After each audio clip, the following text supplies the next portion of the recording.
It is a Monday morning. I am out at the local nature reserve, or a local nature reserve I should say. I've been here before. There is meant to be ponds here and like a stream. I have yet to find it, so that is why I'm here today, because I want to find it this morning, because apparently it's really good for like butterflies and dragonflies. I don't know that because I've never been able to find it here, but hopefully today is the day. I also wanted to talk in this video a little bit about how you can actually go about learning wildlife photography. Like, it's all good having the camera, but then what do you do after that? So that is what I'm going to discuss in today's video. But I hope you enjoy today's video, and I will catch up with you in a little while. Hopefully we will be next to some ponds and we'll see what's happening. It rained on the way here. It is currently edging between cloudy and sunny. I'm hoping it's going to stay sunny for a bit at least, but I have no idea. That's why I'm wearing a raincoat. It is the middle of summer, and yet I've got a jumper and a raincoat on. Who knows what's going on there, but hey ho, we'll deal.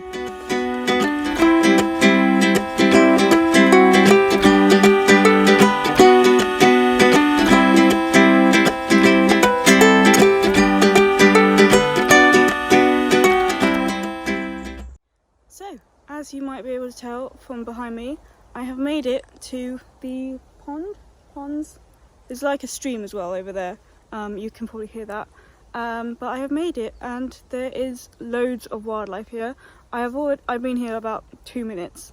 I've seen frogs, I've seen butterflies, I've seen damselflies. It's going to be amazing. But I just wanted to tell you that I arrived. I am going to go and sit down on a bench that I can see and talk to you about how to learn wildlife photography, as that's the point of the video. I was distracted by all the wildlife, but then we are going to do some photography as well. Yeah, there is a butterfly on the bench I want to sit on. This has no relevance, but this is how much wildlife there is here. Look, it's on the bench. I don't know if I sit next to it if it's going to fly away. Let's try it.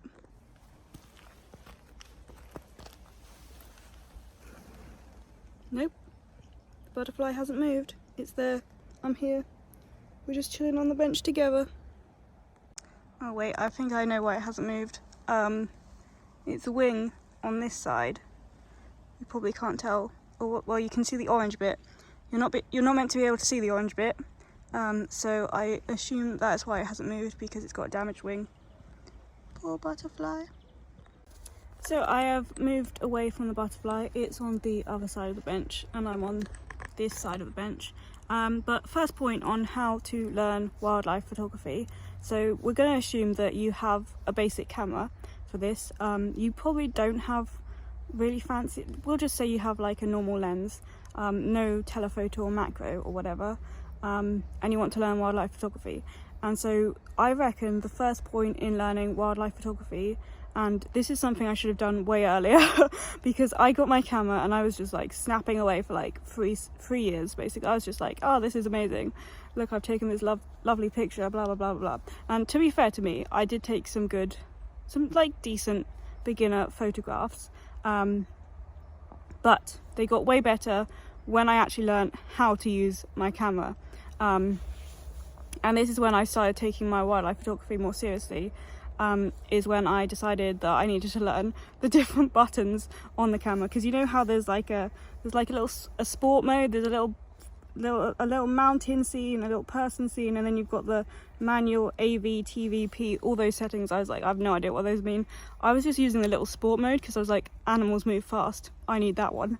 That is not the right approach, and I then decided I needed to learn what the different settings meant.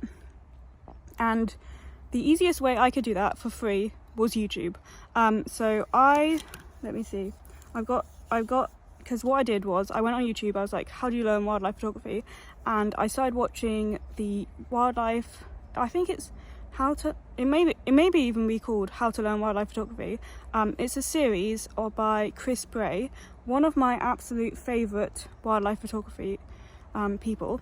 And he's absolutely amazing. He takes amazing photographs, and he has this whole free series of wildlife photography videos where he basically takes you through every single setting, and then because what I'm looking at here is this book. You can then order like I've got a little photography handbook here, which I ordered because I had no idea what I was doing.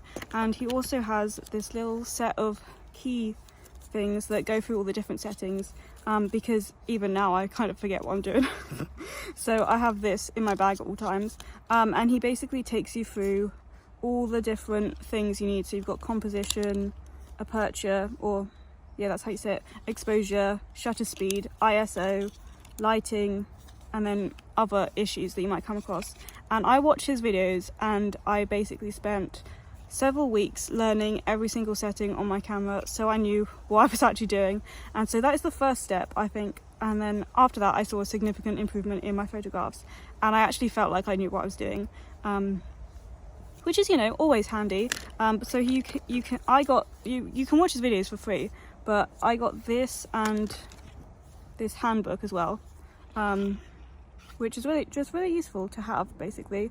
And it just takes you through all the different settings on a camera, and so you kind of feel more like you know what you're doing. But yeah, that is first step on how to learn wildlife photography. Learn what your camera is doing. I mean, you can just go out and shoot, because that's what I did for like 3 years, but at some point you probably want to know what the different settings do as well. So if we just look at my camera here, there's a little key fob thing, but I was always shooting on like the little flower, or the little running man, or the A+.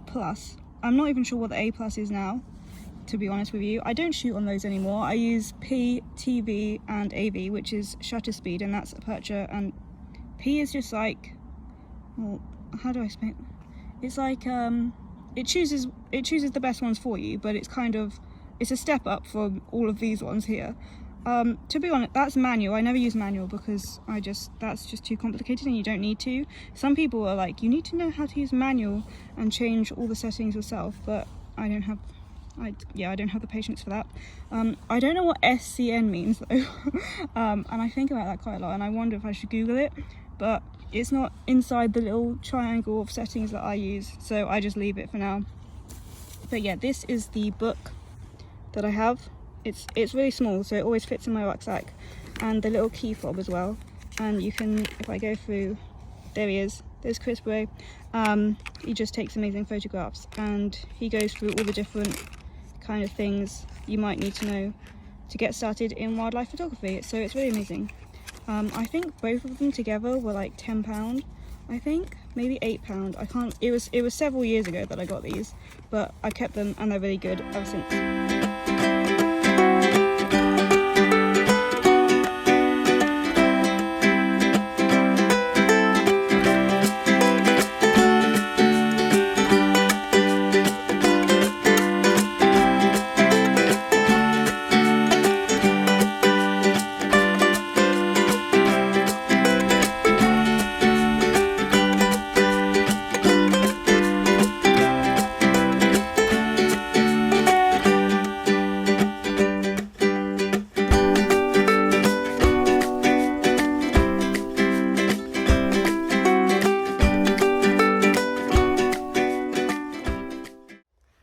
So, before I walk to another area of the nature reserve, where apparently there's more ponds, to be honest, I'm surprised I found these ponds, but point 2, and I should have mentioned this before point 1, but all of these points aren't like a linear line, like there's no goal. I mean, you might have personal goals in wildlife photography to photograph different species, but there's no like end goal for the whole thing, and so all of these points it's not like a linear straight line of learning, because as I mentioned earlier, I spent 3 years not using my settings on my camera, so it's like more up and downy in terms of learning. But point 2 is that you should just go out and practice, which sounds really basic, but that is the only way that you can kind of get better at wildlife photography, is going out whatever opportunity there is and just taking photographs and more photographs, and then even more photographs, until eventually you'll see an improvement in your own photographs. Because if I look back at my beginning ones and now, there is a huge difference. And so yeah, that's point 2, just to practice wildlife photography, and that can be easier or harder depending on how much money you have, basically, and how much free time. Depends on how better equipment you can buy, and all that sort of things. But I will say that you can practice wildlife photography. It is really easy to actually find places to practice if you start thinking kind of outside the box. Like, I know there's the go out in the countryside and sit in a bird hide, but if your camera doesn't have a big enough lens to look at birds from a bird hide, like they're too far away, and you take a picture and it's like, yeah, that's an owl, and it's like, but is it? It's on the other side of the field, and you don't have a good enough lens to take a picture of it up close, then it can seem like it's really hard to practice wildlife photography.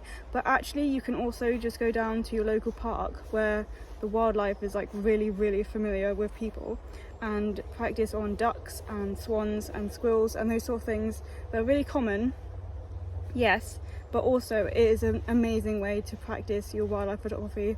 And you know, pictures of ducks can turn out to look really good, and I actually really love some of my pictures of ducks that I have, that I've taken, because I don't have a long enough lens to take pictures of rare species, or ones from a bird hide. But these duck pictures are amazing now, and I've got really good at them. And so when I do have enough money to get a bigger lens, or when I do get a big enough lens, then I will know more and be more prepared to take pictures than if I was just to go out and buy a big lens, basically.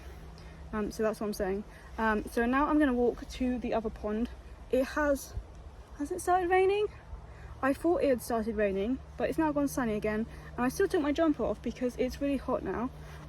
So I have no idea what the weather's doing, but we're going to go walk to the other pond now and see what is there.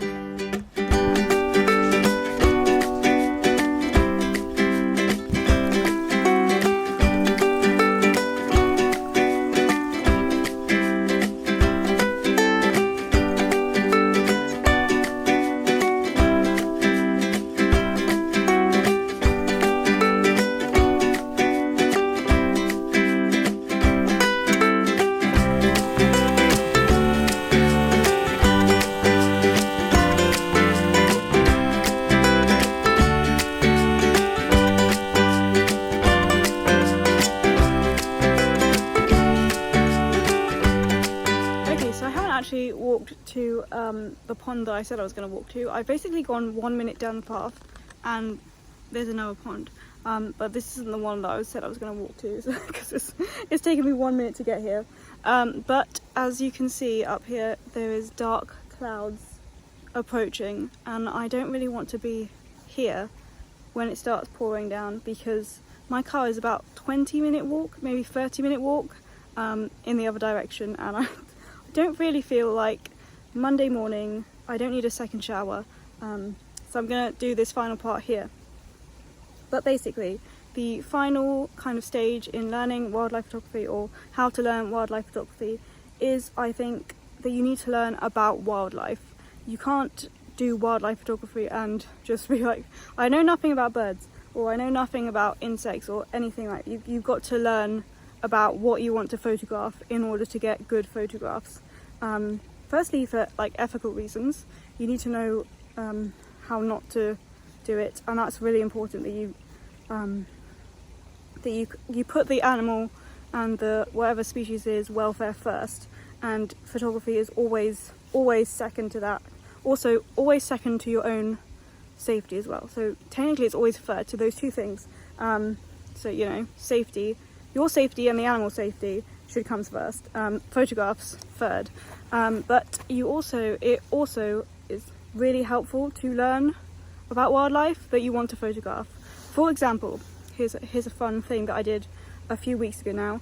I went on a damselfly and dragonfly course. It was a couple of hours one Sunday morning. It cost me about £5, I think, and it basically taught me loads.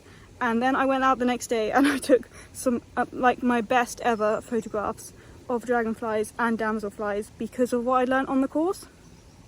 There's actually a video about that should have come out the Wednesday before this video, I think. So if you want to learn about dragonflies and damselflies, go watch that. But you basically can't do wildlife photography if you know nothing about wildlife. And that is the final step in my 3-step program on how to learn wildlife photography. Yeah, that's the final step, and I will probably catch up with you guys in a little bit, depending on if it keeps raining and I turn back or if I see anything cool here.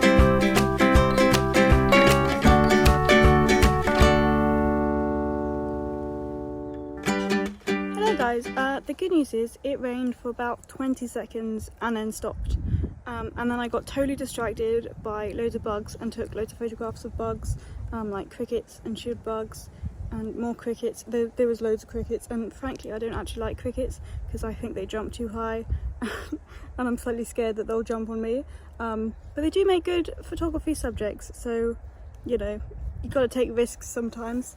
But I am now walking back to my car because I'm actually really hot and I've been here for about 3 hours, and I gotta walk the dog. But I hope you have enjoyed today's video. I hope you found it like vaguely informative. I know I tend to like ramble on a lot when I'm talking because I don't plan what I'm going to say and then I just keep talking, but I hope you have enjoyed today's video. See, I've just repeated myself, and found it informative and useful. I'm trying to step my videos up a bit because most of them are just me walking around the countryside having a great time and photographing stuff, but there's no actual like real information there or anything that could help other people. So I'm trying to help, I'm trying to like make my videos more informative so that they actually help other like people that want to be wildlife photographers and other photographers and anyone interested in wildlife, because me going around the countryside is fun but it's not very useful for other people. So if there's any videos you would like to see, leave a comment and I'll make them. I am also planning on, I'm gonna post like the informative videos on Sundays, and then on Wednesdays I think I'm gonna post slightly less informative videos where it's basically me going around the countryside taking pictures, stuff like that. So I hope you have enjoyed today's video, and if you would like to see more of my photographs, go and check out my Instagram and also my new and improved website, which I have been improving, so it looks cool now, and you can also see like some wildlife walks I've done and like my recommendations, stuff like that. And also, by the time this video goes up, I should also have, I've said also about 3 times now, have my shop live, which has 8 of my prints in, I think. 8, I think. They're just, I didn't want to sell massive prints because I don't like how much they cost, and also they're really tricky to like manufacture and stuff like that. So I've got like A5 postcards made, but they're really nice quality and they're like all velvety and they look really good. And so if you would like a little print of one of my photographs, I can also sign it for you, so that's nice as well. You can go and buy them now. But I hope you've enjoyed today's video, and I will see you all next week for a new one. And yeah.